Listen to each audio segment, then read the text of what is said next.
Bipolar जो patient होता है यानी डिसऑर्डर में होता है, सबसे पहले उसको दवाइयों से मैनेज किया जाता है कि उसके जिस्म में जो केमिकल्स ऊपर चले गए हुए हैं उनको नीचे लाने, और वो मेनली डोपामीन है जो ऊपर चला गया होता है और एड्रेनलिन है जो ऊपर चला गया होता है, तो इन दोनों को नीचे लाना होता है। उसके बाद फिर उससे बातचीत शुरू होती है, फिर वो एकदम हमें एक बदला हुआ संजीदा इंसान नजर आने लगता है। पहले दिन वो कुछ और होता है, दूसरे दिन कुछ और होता है, तो 8 दिन में वो हम अपनी जुबान में कहते हैं कि लैंड कर गया, जहाज लैंड कर गया। फिर उसके साथ बातचीत होती है कि देखो ये एक बीमारी थी जिसे बाइपोलर डिसऑर्डर कहते हैं, ये थी आपको। तो उसको बुरा लगता है, वो कहता है कि वो ये मुझे तो कोई बीमारी नहीं। तो फिर आहिस्ता आहिस्ता हम उसे बताते हैं कि अगर हमारी हड्डी टूट जाती है तो कोई बेइज्जती नहीं होती, या अगर हमें पेट में दर्द होती है तो हमारी कोई बेइज्जती नहीं होती, या हमारे दिल में दर्द होता है तो हमारी कोई बेइज्जती नहीं होती। तो बाइपोलर डिसऑर्डर में अगर हमारा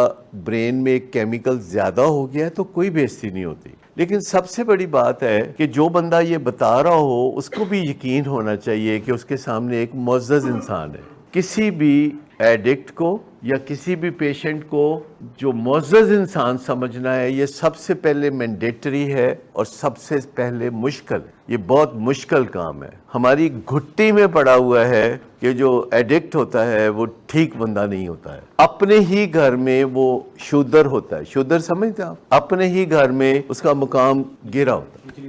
तो आप यूं समझें कि हम जो ये कहते हैं कि ये एक बीमारी है, तो कई लोग समझते हैं कि हम ऐਵੇਂ ही शुगर कोट करते हैं मरीजों को खुश करने के लिए, या हमने उनको कैमोफ्लेज करने के लिए बहाने बनाए हुए हैं। इवन फैमिली वाले भी बाज़ औक़ात कह देते हैं कि डॉक्टर साहब ऐਵੇਂ ही तुसी कहते रहते हो, है ही बड़ा पैड़ा। असल बात यह है कि जितना आप गहराई में समझने की कोशिश करेंगे उतना ही आप समझ जाएंगे कि एक जो एडिक्ट होता है या अल्कोहलिक होता है वो एक बहुत अच्छे इखलाकी इक़दार का मालिक होता है। उसकी सोचें बहुत अच्छी होती हैं, उसके जो कॉल हैं वो सब अक़वाले ज़री होते हैं, बस वाहिद फ़र्क सिर्फ ये है कि वो उन पे अमल नहीं कर पाता। वैसे तो आम लोग भी जो कहते हैं वो अमल नहीं कर पाते। पाकिस्तान में आप किसी बंदे से बात करें तो वो बताएगा कि पाकिस्तान को ठीक करने का ये तरीका है, वो तरीका। किसी रिक्शे वाले को पूछ के देख लो, वो आपको बताएगा कि पाकिस्तान की खारजा पॉलिसी कैसे ठीक हो सकती है। मतलब कहने का ये है कि ये आम चीज है कि कौलो फेल में तजाद होना, इसको कहते हैं मॉरल डिस्क्रिपेंसी, कि कहता कुछ है करता कुछ है। तो क्या आपने कभी गौर किया कि कोई भी बंदा कहता कुछ और है करता कुछ और है, तो इसकी वजह क्या है? वो एडिक्ट होता है। चाहे वो चर्स का एडिक्ट हो, चाहे वो शराब का, चाहे कोकेन का, चाहे वर्कोहलिक हो, चाहे गैम्बलर हो, चाहे ओवर ईटर हो, चाहे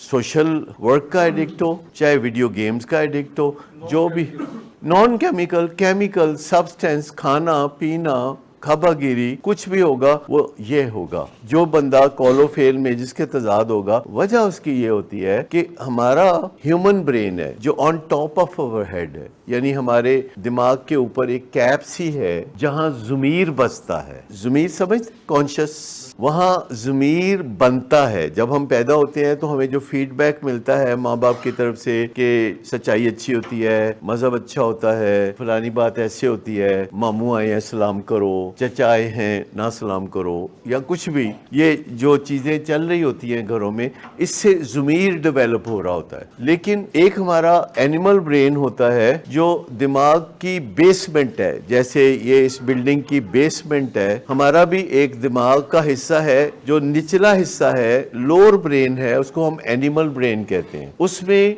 जज्बात होते हैं जो कि केमिकल से ऑपरेट करते हैं, उसमें सोच विचार नहीं होती, वो इंस्टिंक्ट पे चलता है। जैसे जानवरों में सोच विचार नहीं होती, अगर वो आपको सींग मारते हैं तो वो सोच के नहीं मारते, वो एक एनिमल इंस्टिंक्ट है कि अगर आपको वो सींग नहीं मारेंगे तो फिर उनको डर होता है कि आप उनको सींग मारेंगे। हाँ, यही सब जानवरों में। तो आप समझ लें कि वो जो लोअर ब्रेन है वो एनिमल ब्रेन है, वो सोचता नहीं है पर ह्यूज है। और एक ह्यूमन ब्रेन है जो ह्यूज नहीं है, वो ऐसे ही है जैसे कोई बंदा दानिश्वर हो और उसका वजन 60 kg हो। आपने ऐसे दानिश्वर कभी देखे जिंदगी में, जो बड़ा मुनहनी से पतले से, जैसे अभी आप अरसलान के अब्बा को देखें, आज मेरा हाल नहीं है। जो ह्यूमन ब्रेन होता है वो थिन होता है, छोटा होता है, दानिश्वर होता है, तगड़ा नहीं होता, भारी भरकम नहीं होता। उस पे बहुत बुरा असर करते हैं इनडायरेक्टली। नशों से टॉक्सिन्स बनती हैं और वो टॉक्सिन्स ह्यूमन ब्रेन को